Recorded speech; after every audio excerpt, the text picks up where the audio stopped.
Right now on Thornton360, City Council gets an update on how the city is faring financially. This month brings the annual maintenance shutdown to some city buildings, what you need to know, and get ready to pause for a dip. Thornton360 starts right now.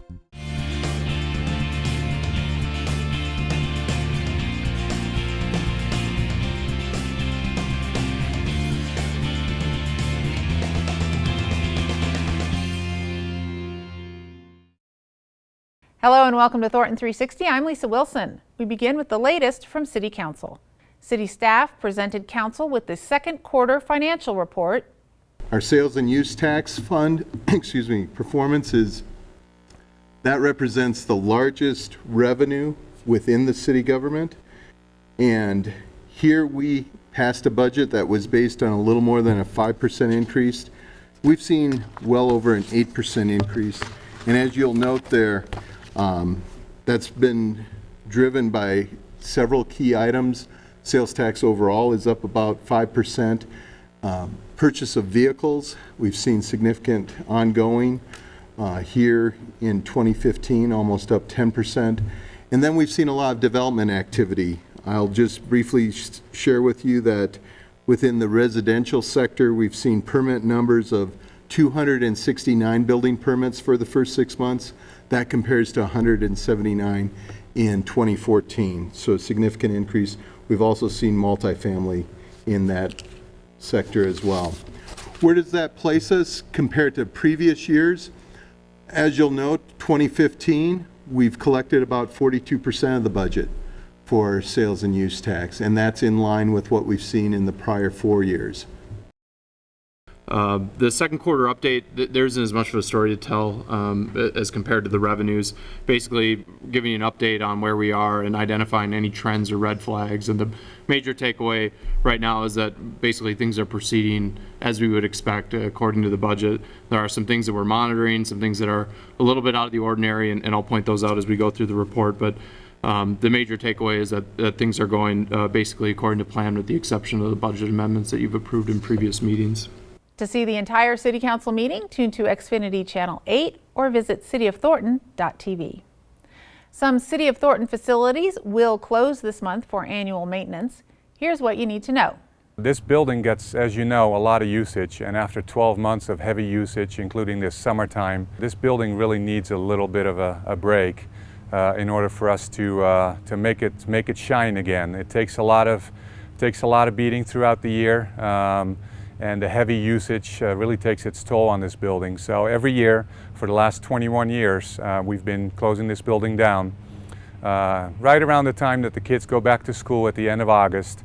And we drain our pools, we do some painting, we refinish our hardwood floors, we buy some new fitness equipment, and we really give it a nice little mini facelift. And while it may seem like an inconvenience to our customers every year, most of them are very appreciative of the fact that the city keeps continuing to support this operation, and we try to keep it in as good a shape as possible. The dates for our annual shutdown this year are August the 29th through the 7th of September, which is Labor Day, and then we open back up the following morning at 5:30 in the morning. The Thornton Senior Center and Community Center will also have upcoming closures. For more information, go to cityofthornton.net. The Thornton Activities Guide is now available in Spanish. It has everything programmatically for seniors, recreation, arts, and culture. It has maps and access to all the different parks. It tells you all about the festivals and special events that we do for the community. So there's, it's all of the basic stuff that our Parks and Recreation Department does. And in this way, we're reaching the Spanish-speaking population. Initially, we will have the magazines on display at 5 different city facilities: the Carpenter Recreation Center, the Thornton Community Center, the Senior Center, the Arts and Culture Center, as well as City Hall. And then we're also going to reach out to some of the different community groups that we're in touch with, some of the churches that we know have a larger population of Spanish-speaking folks, so they can help spread the word that the magazines are available. This fall edition is the first time we've done this. We've created a flyer, and we'll have these at the front desks of all of those facilities that I just mentioned, and folks can fill this out and send it in to us, and then we will mail the magazine so that they don't have to pick it up. And it's free. There's no fee involved. It was important that we do the magazine in both languages. So we think this will help us reach those folks and make our programs more accessible. For more information, call 720-977-5912. The next Thornton Homebuyers Workshop is Saturday, August 22nd, 9 a.m. at the Carpenter Recreation Center. These workshops are free and provide information about the home buying process and what financial assistance is available to help first-time home buyers. It's led by the Colorado Housing Assistance Corporation.